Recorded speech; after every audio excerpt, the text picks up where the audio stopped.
लगाई जाती है, रुपए पैसे की नहीं, यहां जीवन की बाजी। त्यक्त्वा सर्वान गृह द्वार, सब एक दांव में रख दिया पूरा जीवन, तो जीत जाओगे। नागरीदासी जन्म जितायो, बलिहारी बलिहारी। बलिहारी है युगल सरकार, बिहारी बिहारी जू, आपने हमें जिता दिया, जीत गए, अब कोई संशय नहीं, जीत गए, पक्का जीत गए। श्रीधाम वृंदावन मिला, प्यारी जू का नाम मिला, प्यारी जू की शरणागति मिली, रोज सत्संग मिल रहा है।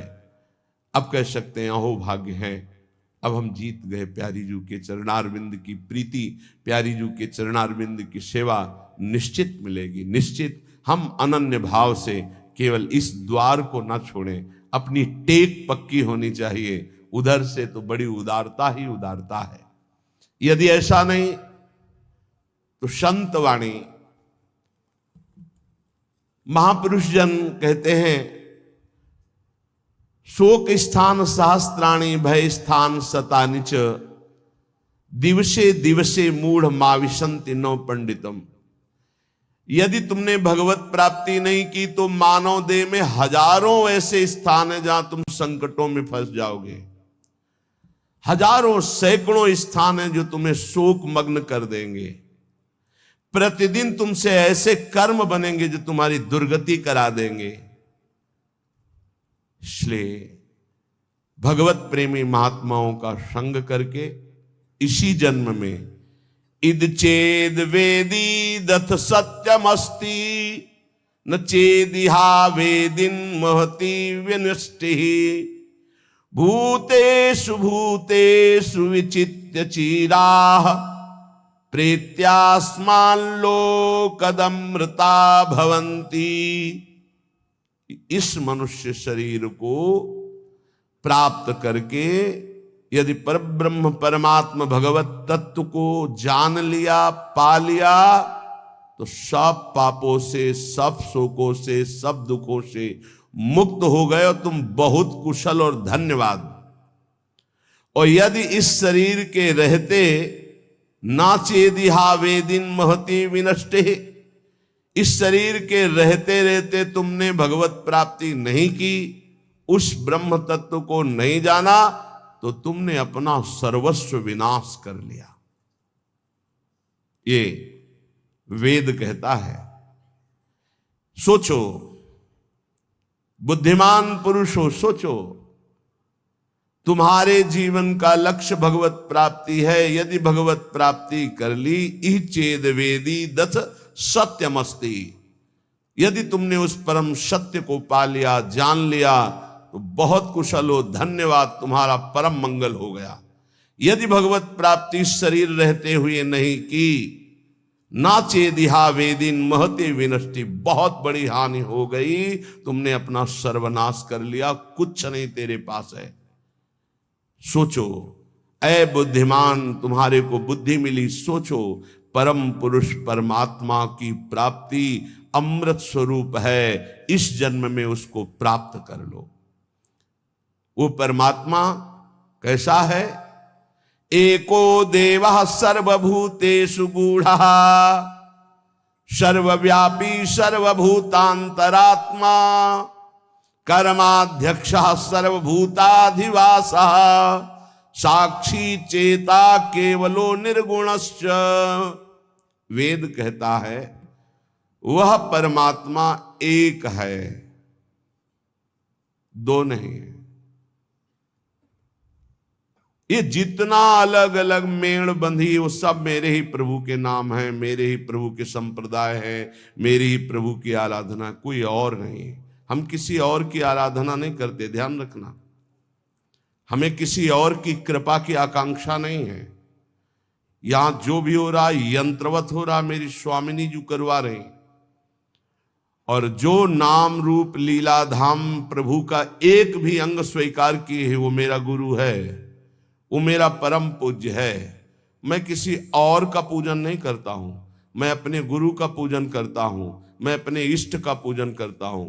यहाँ इष्ट श्यामा श्याम और पार्श्व में जितने विराजमान हुए हैं और होंगे और होते रहेंगे, वो सब मेरे गुरु होंगे। अखंड मंडलाकारम व्याप्तमेन चराचरम तत्पदम दर्शितमेन तस्मै श्री गुरुवे नमः।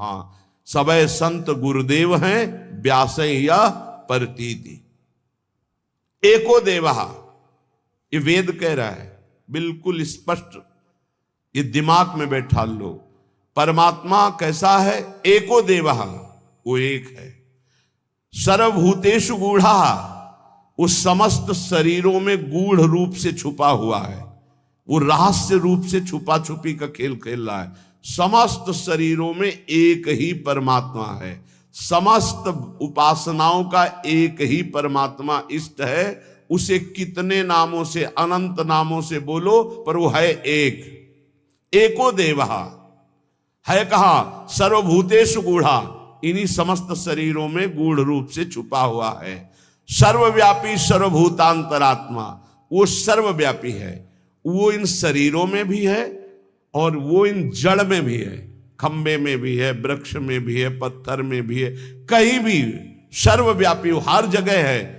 जैसे यही बात कही प्रहलाद जी ने, तो कहा कहां तेरा हरि है? हिरण्यकश्यप ने तो कहा इस तलवार में, इस खंबे में, हम में, आप में, सब में हरि। खंबे में है तेरा इष्ट हरि। हाँ, एक घूंसे का प्रहार किया, दहाड़ मारते हुए भगवान नरसिंह रूप में प्रकट हो गए, खंबे से प्रकट हो गए, जड़ वस्तु से भगवान का अवतार हो गया। कैसे हैं भगवान? बोले सर्वभूतेषु गूढ़ा, समस्त शरीरधारियों में गूढ़ रूप से विराजमान है। तो केवल शरीरधारियों में? बोले नहीं, सर्वव्यापी, सर्वत्र, किसी में भी कोई ऐसा अणु परमाणु नहीं, अणु अणियान, महतो महियान, छोटे से छोटा, बड़े से बड़ा, कुछ ऐसा नहीं जिसमें मेरा भगवान ना समाया हो। सर्वभूतांतरात्मा, वो अंतर्यामी रूप से सर्वभूतों के अंदर विराजमान, सब जगह विराजमान है। कर्माध्यक्ष, वो सबके कर्मों का अधिष्ठाता है, वो देख रहा है तुम क्या कर रहे हो, इसलिए भोगना पड़ेगा, किसी और के देखने की जरूरत नहीं। कर्माध्यक्ष वो परमात्मा, वो देख रहा है तुम्हें, डरो उससे, डरो। पाप कर्म करते समय ध्यान रखो, तुम्हें देख रहा है कोई, वो है परमात्मा, वही कर्माध्यक्ष है, वही न्यायाधीश है, वो स्वयं देख रहा है, किसी की वकालत की जरूरत नहीं, गवाही की जरूरत नहीं, साक्षी की जरूरत नहीं। कर्माध्यक्ष, वो समस्त कर्मों का अध्यक्ष स्वामी तुम्हारे कर्मों को देख रहा है, उसका अवश्य फल तुम्हें देगा। सर्वभूताधिवास, समस्त भूतों में वो निवास कर रहा है, पक्का निवास कर रहा है। साक्षी चेता, वो सबका साक्षी है और चैतन्य घन स्वरूप है। केवलो निर्गुणश्च, वो सतोगुण, रजोगुण, तमोगुण, तीनों गुणों से ऊपर उठा हुआ निर्गुण है। निर्गुण का तात्पर्य होता है गुणातीत, गुणातीत माया के इन तीनों गुणों से ऊपर, सबको चेतना प्रदान उसी से होती है, चैतन्य शक्ति उसी से जागृत होती है। एको वसी निष्क्रियाणाम बहुनामेकम बीजम बहुधा यह करोति तमात्मस्थम येनु पश्यन्ति धीरास्तेषां सुखम शाश्वतम नेतरेषाम। जो अकेला एक अनंत ब्रह्मांडों में, अनंत भूतों में, अनंत शक्तियों में अपनी शक्ति का संचार करता है, वो सबका शासक एक ईश्वर है। वो प्रकृति को बीज रूप से अनेक रूपों में परिणित करके विराजमान है। ये सब वही साक्षात विराजमान है, वही प्रकट रूप में दिखाई दे रहा है, वही अप्रकट सबके हृदय में विराजमान, सबसे परे, सब में भरे, सबसे परे और सब में भरे। जो सबसे भरे वही सबसे परे, जो सबसे परे वही सब में भरे। यह रहस्य रघुनाथ कर बेगी न जाने कोई, और जो जाने रघुपति कृपा तो सपने मोह न होए। जो ऐसे परमेश्वर का अनुभव कर लेता है वो सदैव परमानंद में मगन रहता है। तेसाम सुखम शाश्वतम नेतरेषाम, जो सबसे परे, सब में भरे, ऐसा अनुभव कर ले। यो माम पश्यति सर्वत्र सर्वम च मयि पश्यति तस्याहम न प्रणश्यामि सच में न प्रणश्यति। वो कभी मेरे से दूर नहीं होता, मैं कभी उससे दूर नहीं होता। जो ये जान जाता है सब में श्री भगवान है और सब श्री भगवान में है। विराट रूप भगवान में सब वास कर रहे, सूक्ष्म रूप भगवान सबके हृदय में वास कर रहे हैं। नित्यो नित्यानाम चेतनश्चेतनानाम एको बहुनाम यो विदधाति कामान तत्कारणम सांख्य योगाधिगम्यम ज्ञात्वा देवम मुच्यते सर्वपासई। देखो ये वेद है, इसको समझ लोगे तो कभी संशय नहीं होगा। वो परमात्मा एक है, वो सर्वव्यापी है, वो सर्वसाक्षी है, वो कर्माध्यक्ष है, वो समस्त प्राणियों में विराजमान अकेला सबको जीवनी शक्ति, बौद्धिक शक्ति सबको वही दे रहा है। जो एक नित्य चेतन परमात्मा है वही तुम्हारे कर्मों के फल का विधान करने वाला है।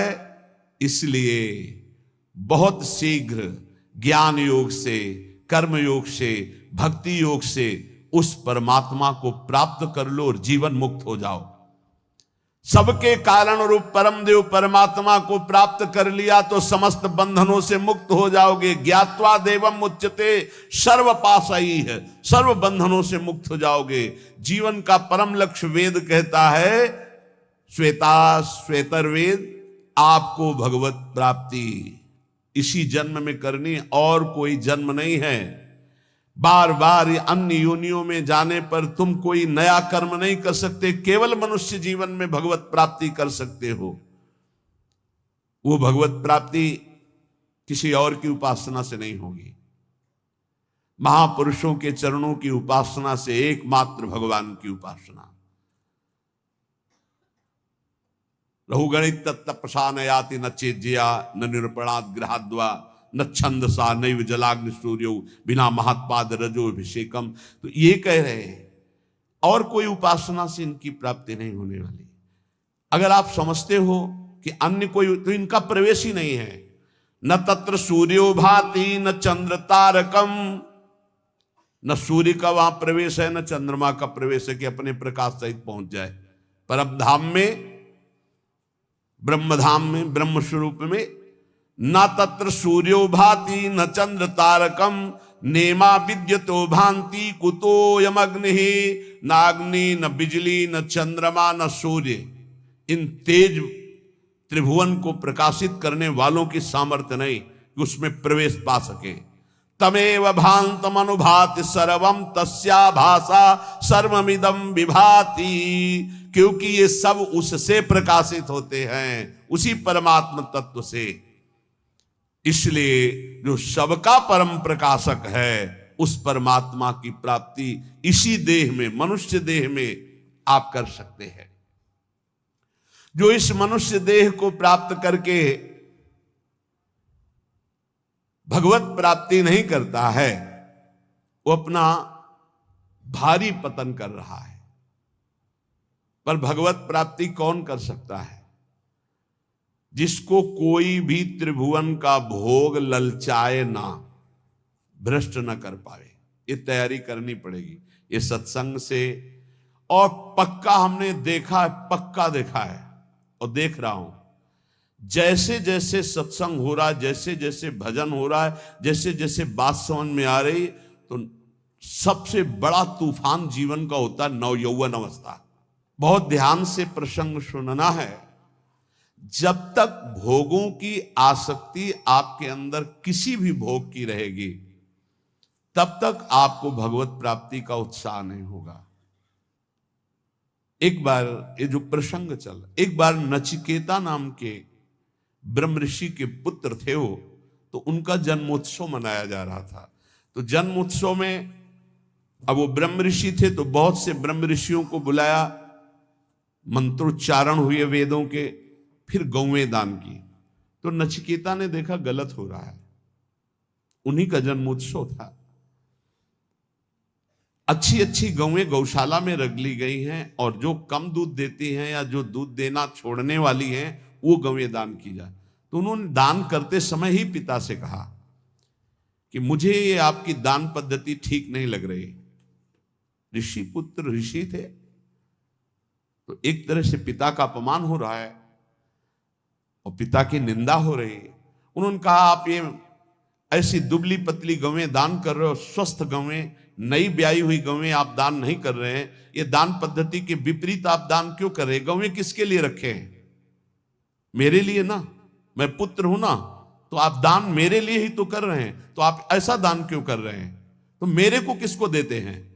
मेरे लिए गवें तो मेरे को किसको देते हैं? तो उनका तुम्हें मृत्यु को देता हूं, जा। बड़े क्रोध में हुए और जा यमपुरी की यात्रा कर। और वो ब्रह्म ऋषि, एक एक शब्द सत्य होता है सत्य बोलने वालों का। तत्काल यमपुरी के लिए नचिकेता, अब अपराध था नहीं, इसलिए सशरीर यमपुरी गए। अब जो ही यमपुरी में पहुंचे तो जो 12 महाभागवत है उनमें एक धर्मराज जी को भी कहा गया है। पापियों के लिए वो यम भयानक रूप है और धर्मात्माओं के लिए धर्मराज स्वरूप है। वहां वो थे नहीं, वो ब्रह्म सभा में किसी कार्य हेतु गए हुए थे। उनकी पत्नी ने आतिथ्य सत्कार करते हुए नचिकेता को वहां रखा कि जब तक धर्मराज जी नहीं आते हैं तब तक आप विराजमान रहिए। धैर्यपूर्वक वहां रहे। जब धर्मराज जी आए तो उनको कुछ बताना नहीं होता, वो सर्वज्ञ है। तत्काल देखा कि हाँ इनका कैसे आगमन हुआ, जान गए, बहुत प्रसन्न हुए। हे ऋषि बालक, मैं तुम्हें हृदय से सम्मानित करता हूं, मेरा आतिथ्य स्वीकार करो। अर्घदान किया धर्मराज जी ने और कहा मैं तुम्हारी धर्मनिष्ठा, सत्यनिष्ठा और परम पवित्र दूसरों के प्रति सुख बुद्धि का नमस्कार पूर्वक प्रशंसा करता हूं। मैं बहुत प्रसन्न हूं, बोलो तुम क्या चाहते हो? उन्होंने कहा मैंने सुना है कि आपको ब्रह्म बोध है, अध्यात्म विद्या के आप परम ज्ञाता हैं। मैं आपसे आत्मज्ञान चाहता हूं। उन्होंने कहा नहीं, तुम पृथ्वी का सम्राट पद स्वीकार करो, सुंदर सुंदर नव युवतियां रानियों के रूप में तुम्हें मिलेंगी। मैं तुम्हें सम्राट पद में अभिषिक्त करूंगा। मृत्युलोक का सबसे बड़ा बलशाली, स्वस्थ रहकर हजारों वर्ष तक भोगों को भोगने वाला, चिंतित पदार्थ तत्काल उपस्थित हो जाएंगे, जो सोचोगे वही हो जाएगा, ऐसा तुम्हें आशीर्वाद देता हूं। बोले नहीं चाहिए मुझे आत्मज्ञान चाहिए, छोड़ो। मैं तुम्हें स्वर्ग का देवराजेंद्र पद देता हूं, नवीन नवीन अप्सराएं तुम्हारी सेवा में रहेंगी, समस्त भोग वैभव देवता तुम्हारे अधीन रहेंगे, ऐसा मैं तुम्हें वरदान देता हूं। बोले नहीं चाहिए, मुझे सिर्फ आत्मबोध चाहिए, आत्मज्ञान चाहिए। क्या क्या नहीं लालच दिया। जब कोई भी बात स्वीकार नहीं का, आत्मज्ञान चाहिए, तब बोले श्रेयश्च प्रेयश्च मनुष्य में तस् तौ संपरित्य विविनक्ति धीरः श्रेयो ही धीरे भी प्रेयसो व्रणीते प्रेयो मंदो ये क्षेमात् व्रणीते। हे नचिकेता, तुम महान हो। जब कोई भगवत मार्ग में चलना चाहता तो उसके सामने दो वस्तुएं होती है, एक श्रेय और एक प्रेय। श्रेय कहते हैं जिससे भगवत प्राप्ति होती है, प्रेय कहते हैं जिनसे भोगों की प्राप्ति होती है। दोनों सामने रखे जाते हैं। किनके? हमारे तुम्हारे ऐसे साधारण के नहीं, जिनका दृढ़ लक्ष्य बन गया भगवत प्राप्ति। अब जो भोग चाहिए वो सब मिलेगा, उसको फ्री मिलेगा, भोगो। और उत्तम भोग उसको एकांत में दिया जाएगा, भोगो। अगर प्रेय भोग लिया तो श्रेय की प्राप्ति का अधिकार क्षीण होने लगता है। अगर प्रेय को ठुकरा दिया तो श्रेय की प्राप्ति, श्रेय माने कल्याण, परम भगवत प्राप्ति, परमानंद की प्राप्ति, प्रेय भेजा जाएगा। यहां तो प्रेय के लिए ही श्रेय को स्वीकार कर रहे, भगवान को साधन मान रहे हैं और भोगों को साध्य मान रहे हैं, जबकि साध्य भगवान होने चाहिए, भोगों को साधन बना दो। नचिकेता, तुमने प्रेय को ठुकराया है, तुम श्रेय के अधिकारी हो। ध्यान देना, ये भगवत पार्षद हैं सब, ऐसे आप आगे नहीं बढ़ेंगे। आपके लिए भेजा जाएगा, ये ले लो भगवान को छोड़ो, ये ले लो भजन छोड़ो, ये ले लो। कोई वासना लेके जाओगे भरपूर, वो वासना की पूर्ति की जाएगी भजन छुटवाने के लिए। ये अंदर बैठा ये संत वाणी इसीलिए सुना रहे बड़े बड़े महापुरुषों की। प्रेय और श्रेय दोनों साधक के सामने रखे जाते हैं। बुद्धिमान उपासक को दोनों पर भली भांति विचार करना है कि ये प्रेय तो बहुत जन्मों में भोग चुका हूं, अब इस जन्म में नहीं, इस जन्म में मुझे भगवत प्राप्ति करनी है। वो श्रेष्ठ बुद्धि परम कल्याण के साधन के सामने समस्त भोग सम्मान प्रतिष्ठा को त्याग करके श्रेष्ठ समझकर भगवत प्राप्ति को आगे बढ़ता नहीं चाहिए। परंतु जो मंद बुद्धि वाला होता है वो योगक्षेम की इच्छा रखकर भोगों को स्वीकार कर लेता है और परम कल्याण से वंचित हो जाता है। सत्वं प्रियान प्रिय रूपाश्च कामान विध्यायन नचिकेतो त्यस्राक्षी नैताः श्रृंकाम वित्त मयीमवाप्तो यस्याम मज्जन्ति बहवो मनुष्याः। बहुत सुंदर प्रसंग है। हे नचिकेता, उन्हीं मनुष्यों में तुम ऐसे निष्प्रिय निकले कि तुमने न मृत्युलोक न स्वर्गलोक न किसी भी भोग को स्वीकार किया। तुमने अत्यंत सुंदर लुभावने हमारे दिए हुए भोगों को ठुकरा दिया। तुम्हें सुंदर रूप मिलता, सम्राट पद मिलता, परलोक में सब भोग मिलते, तुमने भली भांति उनका त्याग कर दिया, कहीं नहीं विचलित हुए मेरे लोभ देने पर भी। तुमने संपत्ति श्रृंखला को ही छोड़ दिया। तुम किसी लोभ में नहीं फंसे जिसमें प्रायः सब फंस जाते हैं। अविद्याया मंतरे वर्तमानाः स्वयं धीराः पंडितम मन्यमानाः दंद्रम्यमाणाः पर्यन्ति मूढ़ा अंधे नैव नीयमाना यदान्धाः। ये अज्ञान के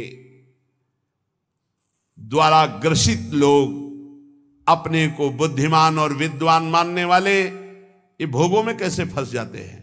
ये मूर्ख हैं जो भगवान को प्राप्ति के इस मानव देह में तप और संयम जितेंद्रियता का त्याग करके ये भोगों में फंस जाते हैं, फिर नाना योनियों में भटकते हैं, ठोकरे खाते हैं।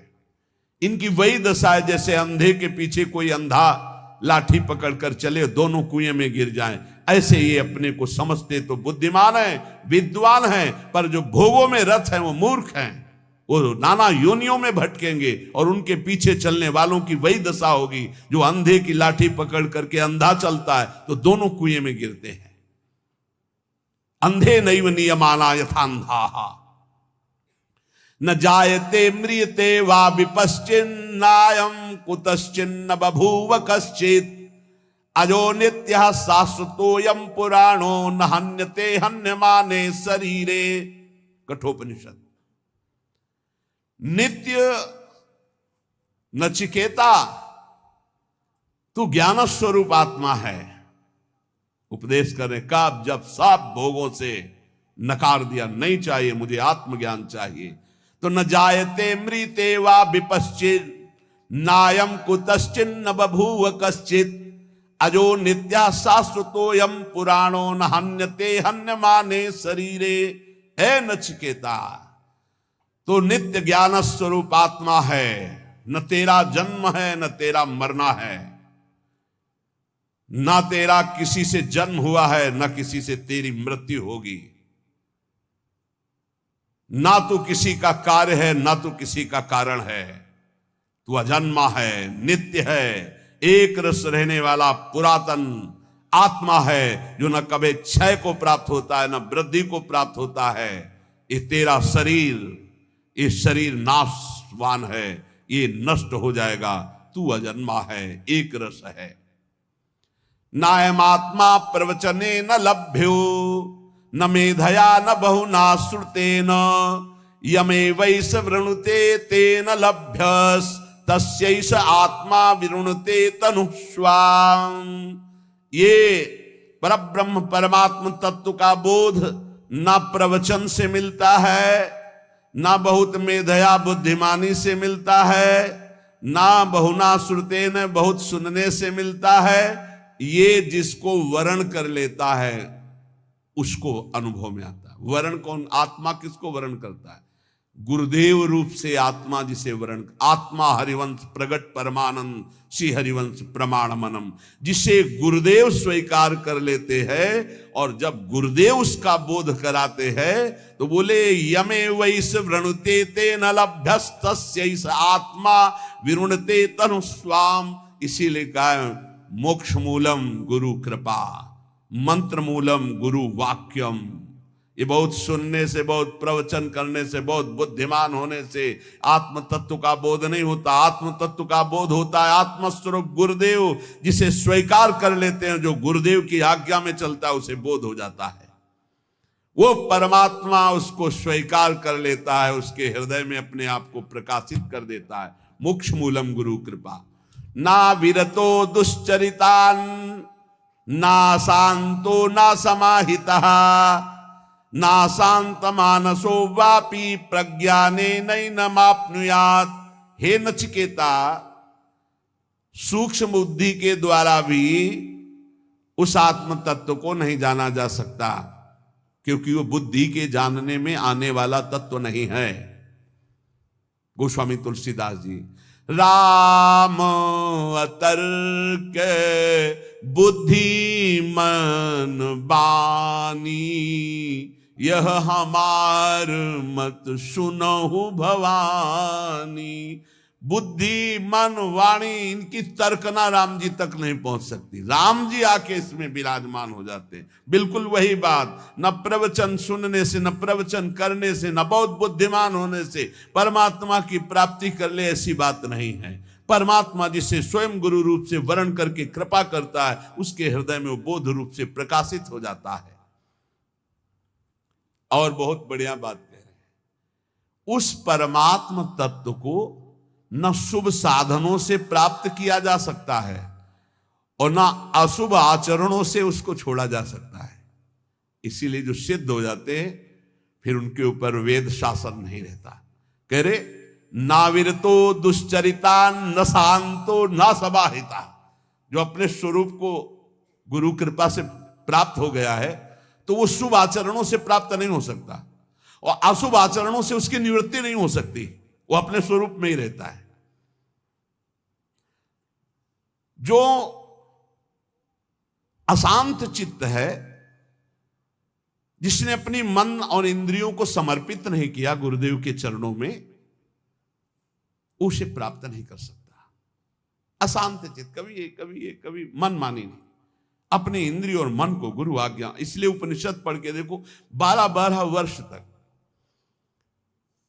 कई ऐसे प्रसंग आते हैं, गए हैं ब्रह्मबोध करने, कहा जाओ गाय चराओ जाके। बहुत वर्षों तक उनकी परीक्षा हुई गाय चराने की। 15 दिन में मिलते रहिए, जंगल में जाइए, 15 दिन बाद आए, बड़ा शरीर स्वस्थ। तुम्हारा शरीर स्वस्थ कैसे है? गुरुदेव भिक्षा मांगकर पा लेते हैं और गाय चराते हैं। किसने आदेश किया था भिक्षा मांगने का? हमने तो सिर्फ गाय चराने का आदेश किया था। शब्दों पर गलती हुई। गुरुदेव भिक्षा मांगकर गुरुदेव को अर्पित करके उनके आदेशानुसार पाया जाता है। आपने तो बड़ा अपराध कर दिया। आगे से गुरुदेव भिक्षा नहीं मांगेंगे, आ जाओ गाय चराओ। फिर कुछ दिनों बाद आए, फिर स्वस्थ। कैसे स्वस्थ कैसे हो? तुम्हारी हड्डी हड्डी सूखी क्यों नहीं? गुरुदेव गाय का दूध ले लेता हूं, बहुत हजारों गाय हैं, गाय तो मेरी है, तुम्हारा अधिकार दूध पीने का कैसे? मैंने आदेश किया? नहीं गुरुदेव, बिना आदेश के हमारी गायों का दूध लेना मतलब चोरी करना, यह अपराध है। जी जाओ गाय चराओ। फिर काफी दिनों बाद आए तो फिर स्वस्थ। स्वस्थ कैसे हो? गुरुदेव बछड़ों से जो फेन गिरता है तो हजारों गाय में फेन चाट लेता हूं, इसलिए प्राण पोषण होता है।